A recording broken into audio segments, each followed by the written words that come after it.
In proclaiming the first Trading with the Enemy Act by executive order, the illegitimate so-called President, Lincoln, an attorney, set in place the means by which the federal new agency military government could interact with all walks of life who were not 14th Amendment citizens, those non-registered voters per the 15th Amendment of the altered status of resident alien.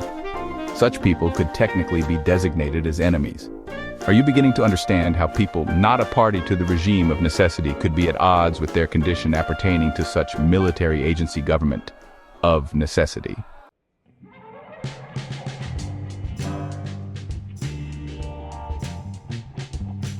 In a message to Congress on December 3, 1861, Mr. Abraham Lincoln, an attorney, answered the banker's argument that the beneficiary people of the posterity could not be trusted with their constitutional powers, the political and monetary system of free enterprise conceived by their founding fathers, by saying, "No men living are more worthy to be trusted than those who toil up from poverty, none less inclined to take or touch aught which they have not honestly earned.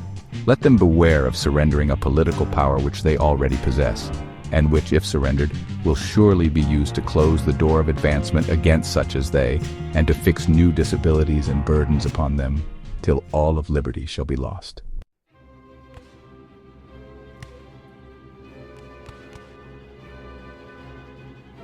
In 1865, just before the close of the Civil War, the military dictator, and illegitimately known as the President, Mr. Abraham Lincoln, declared his new monetary policy. The government should create, issue, and circulate all the currency and credits needed to satisfy the spending power of the government and the buying power of consumers. By the adoption of these principles, the taxpayers will be saved immense sums of interest. Money will cease to be master and become the servant of humanity. The privilege of creating and issuing money is not only the supreme prerogative of government, but it is the government's greatest opportunity.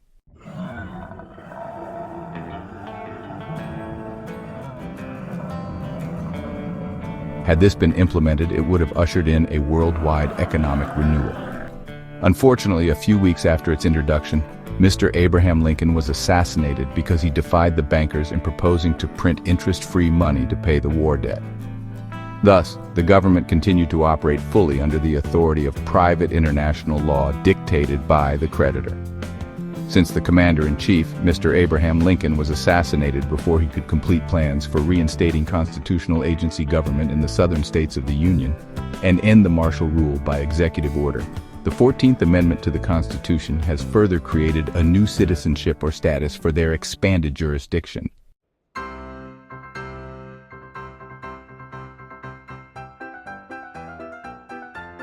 Laws for the District of Columbia were proposed and passed by the Military Agency Congress in 1871, the District of Columbia being incorporated as a private foreign corporation by the District of Columbia Organic Act of 1871, and all member states of the Union were apparently reformed as franchisees or political subdivisions.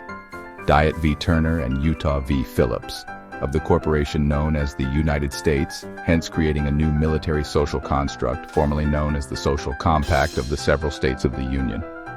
What remained of the former agency government of the Republican form of the Social Compact was the private side under bankers' rule, solely for their absolute and express benefit.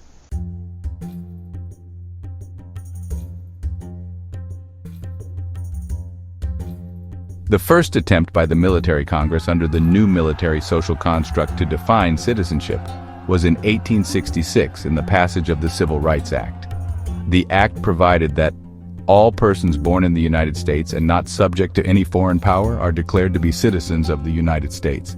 And this in turn was followed in 1868 by the adoption of the 14th Amendment, United States Code, declaring all persons born or naturalized in the United States and subject to the jurisdiction thereof are citizens of the United States and of the state wherein they reside.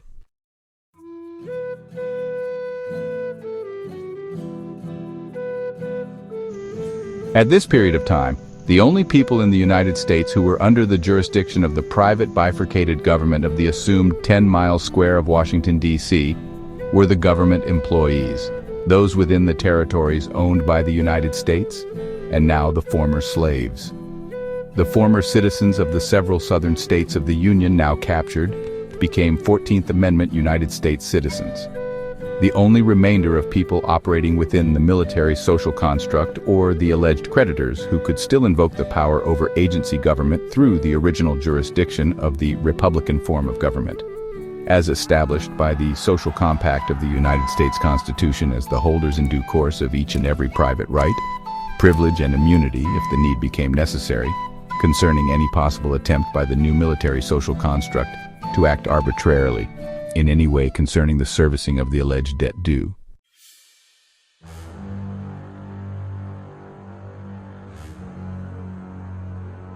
A new 13th Amendment was enacted December 18, 1865.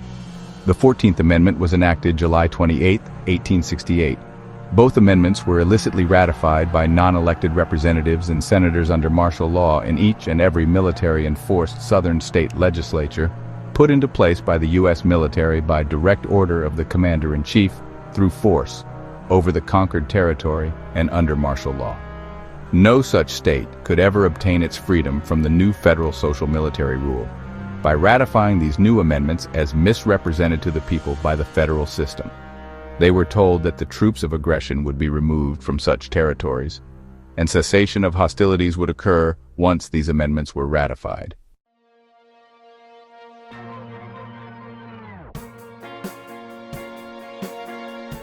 Any contract entered under threat, duress, or coercion is null and void. According to the rule of war, martial law. Once martial law is lifted, all laws, rules, regulations created or promulgated during the hostilities are null and void, and the parties return to the status quo before such hostilities broke out between the parties. But then, the Constitution was not even in effect following Sine Die and the proclamation of martial law. It is apparent that due to the fact that the national emergency has never been lifted or proclaimed to be over, that the so-called military social construct known as the United States is still in power under the rules of martial law by and through executive orders of the Commander-in-Chief, caused of necessity by Sine Die.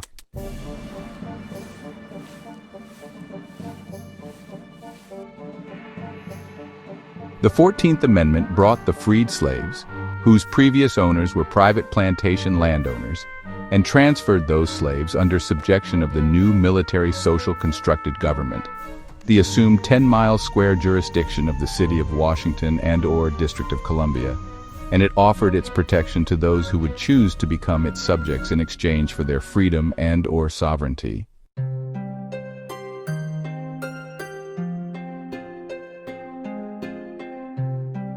The 14th Amendment is a good example of the give a little, take a lot strategy that is often used, a sugarcoating to a bitter pill.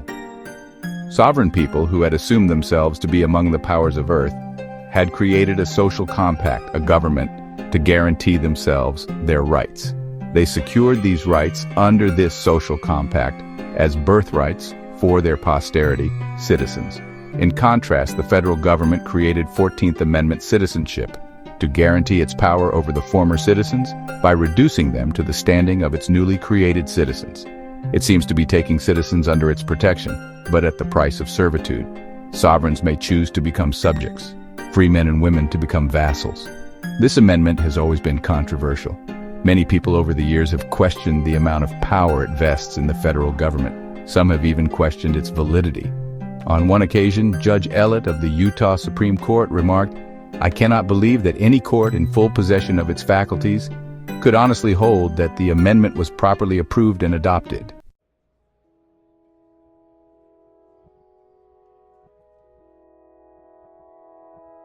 However, the most important fact about this amendment is that, although it created a new class of citizen, it did not have any effect on sovereign people. Both classes still exist. When the Constitution was adopted, the people of the United States were the citizens of the several states for whom and for whose posterity the government was established. Each of them was a citizen by birthright in the state of birth to which United States was created to protect from foreign powers at the adoption of the Constitution by the several states of the Union, and to make uniform such protection among the states. And all free people thereafter born within one of the several states became by birth citizens of the compact party state of the United States of America. But we know that this is not true from research in the law of contract.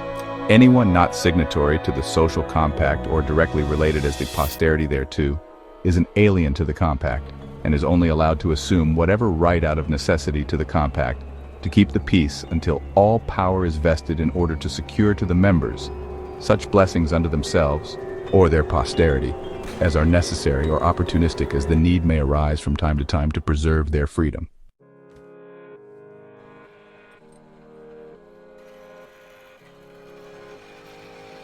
Both classes of citizen no longer exist except by the need of necessity, as may or may not be claimed by any particular member of the current military social construct. It's your right of expatriation and repatriation to emerge into a social compact to which you become signatory, to become a sovereign people, while it's a privilege to be a 14th Amendment citizen, and most importantly, it's up to you to determine which one you are or which one you choose to be. Just remember that you pay for a privilege, whereas a right carries no obligation. This is at the heart of your public declaration of independence to a candid world by and through such social compact, created to recognize your sovereign birthright, to assume among the powers of earth, recognized by the laws of nature and nature's creator to which you are entitled, to emerge into the sovereign people you were created to be, and which are recognized and protected within the universal and/or international public order.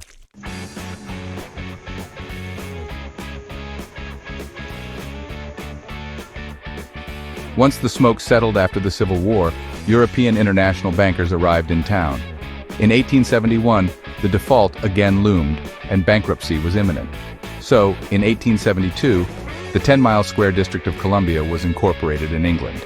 A loophole was discovered in the Constitution by cunning attorneys in league with the international bankers. They realized that a separate nation by the same name existed that Congress had created in Article 1, Section 8, Clause 17.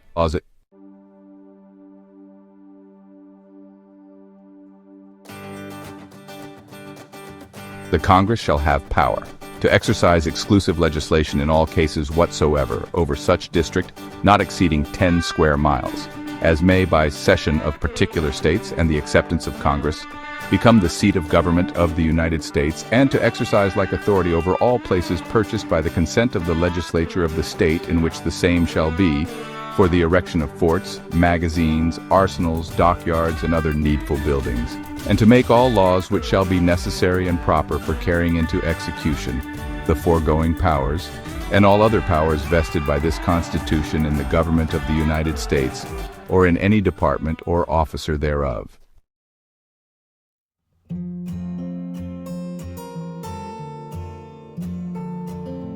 This United States is a military legislative democracy within the former constitutional Republican government, and is known as the Federal United States. It has exclusive, unlimited rule over its subjects whether or not such military allow one to call oneself a citizen or not. In the eyes of the military construct, such people are solely resident aliens, and all others are non-resident aliens of the District of Columbia, the territories and enclaves, Guam, Midway Islands, Wake Island, Puerto Rico, etc. Anyone who is a citizen by way of the 14th Amendment, naturalized citizens, has only one sole privilege in the military construct, and that is the right to vote, period.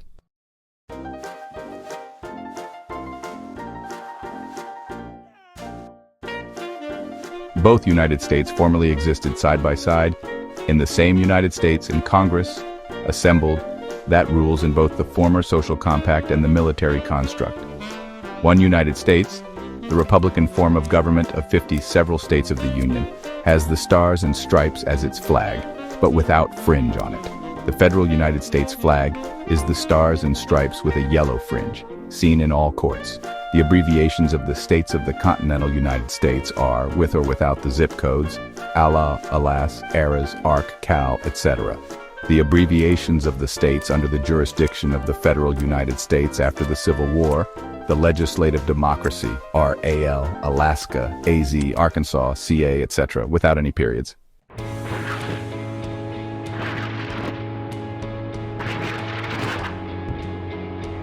After the Civil War, even the designated abbreviation of the District of Columbia changed from District of Colonel to DC, to inform those who might be awake concerning the changing of the guard over the old social compact and the new military construct.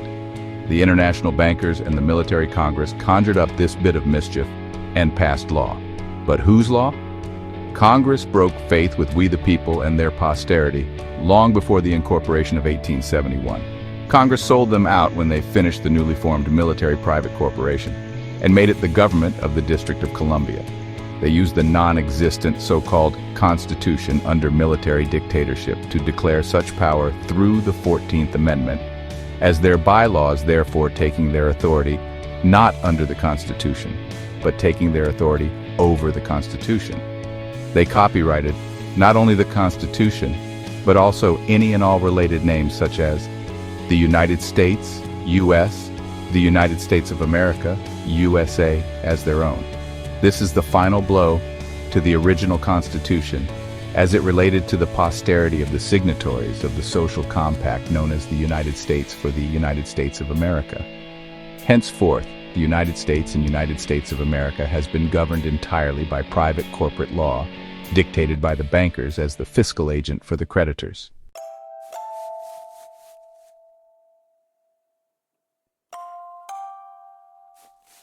The Act to Provide a Government for the District of Columbia, Section 34 of the 41st Congress of the United States, Session 3, Chapter 61 and 62, enacted February 21, 1871, states that the United States of America is a corporation whose jurisdiction is applicable only in the 10-mile square parcel of land known as the District of Columbia, and to whatever properties are legally titled to the United States by its registration in the corporate county, state, and federal governments that are under military power of the United States and its creditors.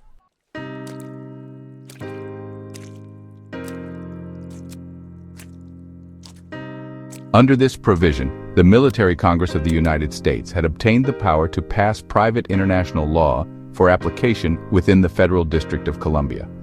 All states of the Union, adopted under military order, created new legislative conditions and codified their laws by copyright under federal mandate.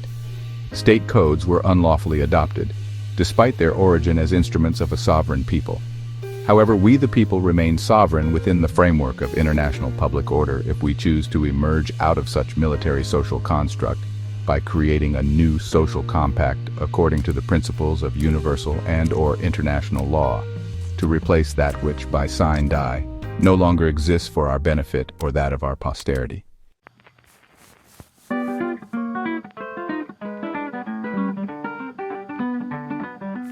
The private military copyrighted United States Code, Title 28, reiterates that the United States is a corporation.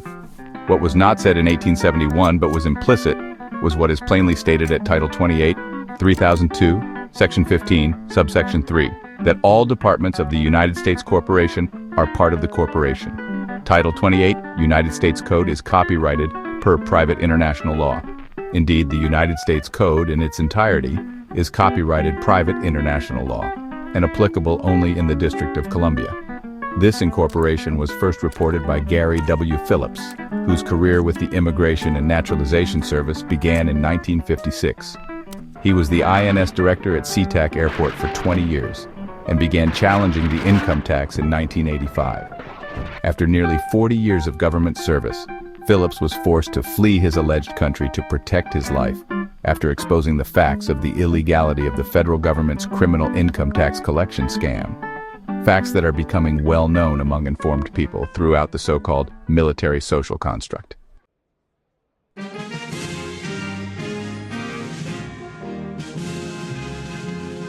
Where did the Congress find the authority in the Constitution to reconstitute any part of the United States as a corporation? Quite simply, the 1791 Constitution was set aside to make room for the corporation under the law of necessity created by Sine Die. Would this act benefit the Republican form of government? No, the private corporate bottom line is profit. The municipal public bottom line is service.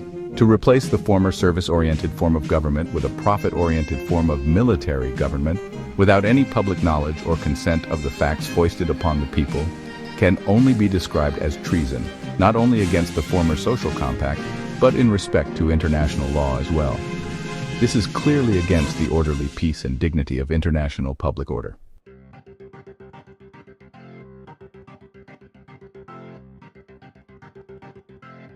A few superficial changes by attorneys were made to the original Constitution, and it was no longer the real thing. The military Congress did not change the name of the document, so they could claim to be reading from the Constitution. They merely changed it from the Constitution for the United States of America to the Constitution of the United States of America. They changed the "for-to" of and capitalized all the letters. All of a sudden, we had two constitutions, the original for show and the revision for actual use.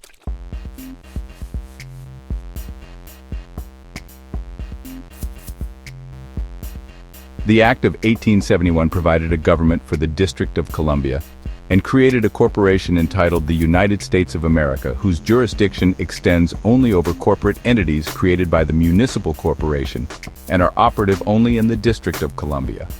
The city of Washington, as the District of Columbia, is the capital of the District of Columbia, not the United States of America, and all laws passed within the District of Columbia are applicable and enforceable only in the District of Columbia and its possessions.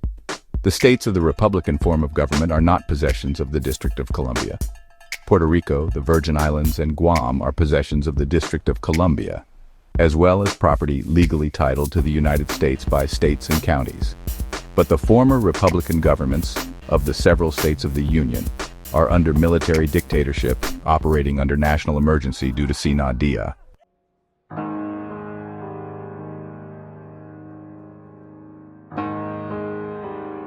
The United States Code in totality was put together in the District of Columbia as copyrighted private international law and is applicable only in the District of Columbia and any other jurisdiction within the purview of its military dictatorship. By their own rules of jurisdiction, the United States attorneys have no business prosecuting anyone outside of the District of Columbia or federal territories. The military construct of federal district courts has no venue outside of the District of Columbia and therefore has no jurisdiction outside of the District of Columbia and its possessions. The military Congress cannot pass a law that is applicable in the several states of the Republic than otherwise outside of the presumed emergency operating under the law of necessity created by congressional Sine Die.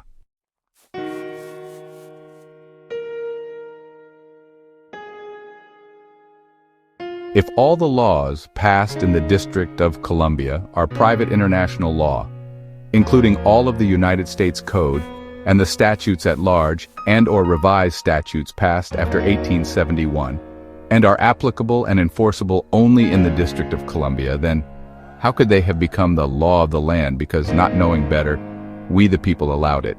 We have allowed agents of foreign countries and/or enterprises to build an illegal corporation that has systematically corrupted every state, county, and city in this nation.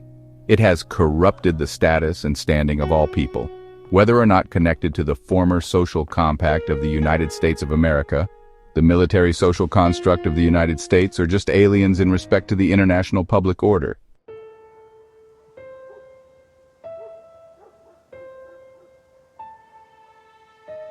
The only way that a United States District Court can have jurisdiction over a sovereign is if the latter volunteers to become a subject of the jurisdiction or fails to declare his independence as a sovereign within a social compact according to the principles of international public order.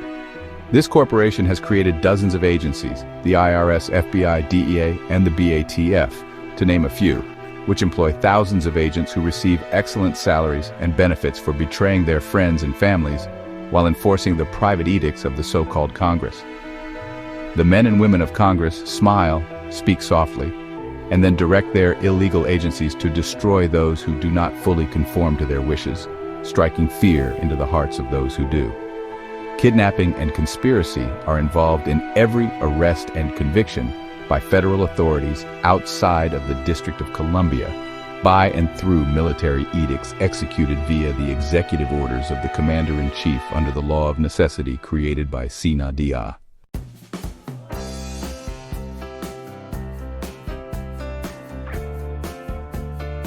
The question now leads to whether their duly elected public, private officials, swear an oath to uphold the Constitution for the United States of America, the Republican form of government within which the posterity to the original signatories who created such social compact birthrights are protected by a service-oriented government, or swear an oath to the Constitution of the United States of America, the profit-oriented corporation. The question is answered by those who study the circumstances of present-day conditions created by historical facts that reflect the outcome of future benefits of safety, liberty, and the pursuit of happiness to all who care for themselves and their posterity, as a society of sovereign people of Earth, who wish to remain such, and wish to pass such sovereignty to their posterity in the interest of peace and international public order. It appears by the military social construct's actions that most government employees, knowingly or unknowingly, have sworn an oath to the corporate United States. It is taught to the people by this military social construct that it is our duty as the people who elected them into office to demand accountability from our assumed public officials and to confront them as to where their loyalties lie. Is it with the corrupt, treasonous corporation that is controlled by foreign agents from within and without? Or is it with the reinstitution of the posterity's constitutional Republican form of government, the United States of America, and the social compact party states created thereby in union with her citizens?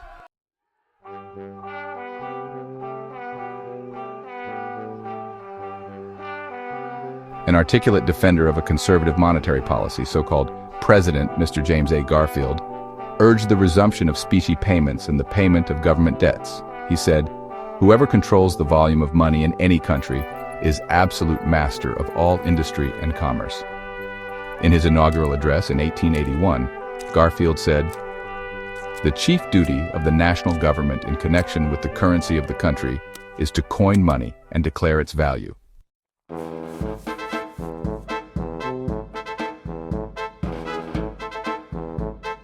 Grave doubts have been entertained whether Congress is authorized by the Constitution to make any form of paper money legal tender.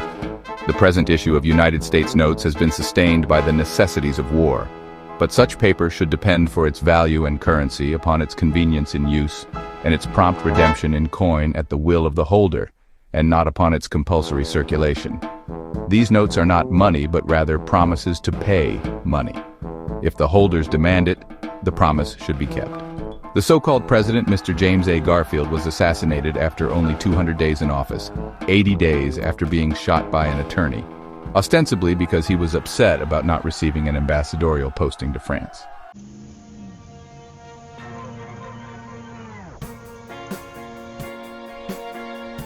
In 1909, default loomed once again. The so-called U.S. government asked the Crown of England for an extension of time. This extension was granted for another 20 years on several conditions. One of the conditions was that the United States permit the creditors to establish a new national bank. The bankers moved deeper into the new military social construct by the establishment of the Federal Reserve Bank in 1913 and the IRS to collect the interest on their loans made to the United States.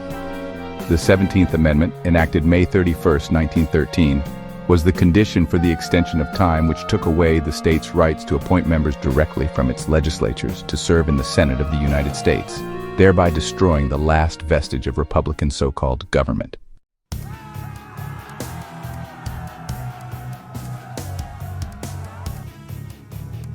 The United States adopted the mercantile system of ancient Babylonia. With the passage of the Federal Reserve Act of 1913, the United States was firmly lashed to the yoke, so that a small number of very rich men have been able to put upon all people a yoke little better than involuntary slavery itself.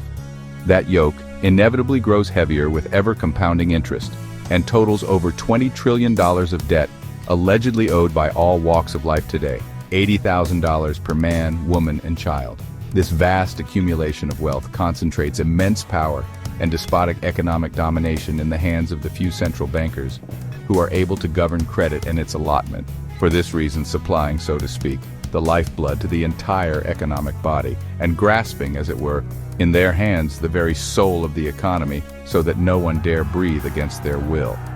A worldwide tyranny is gradually being imposed, hidden to most by the money kings.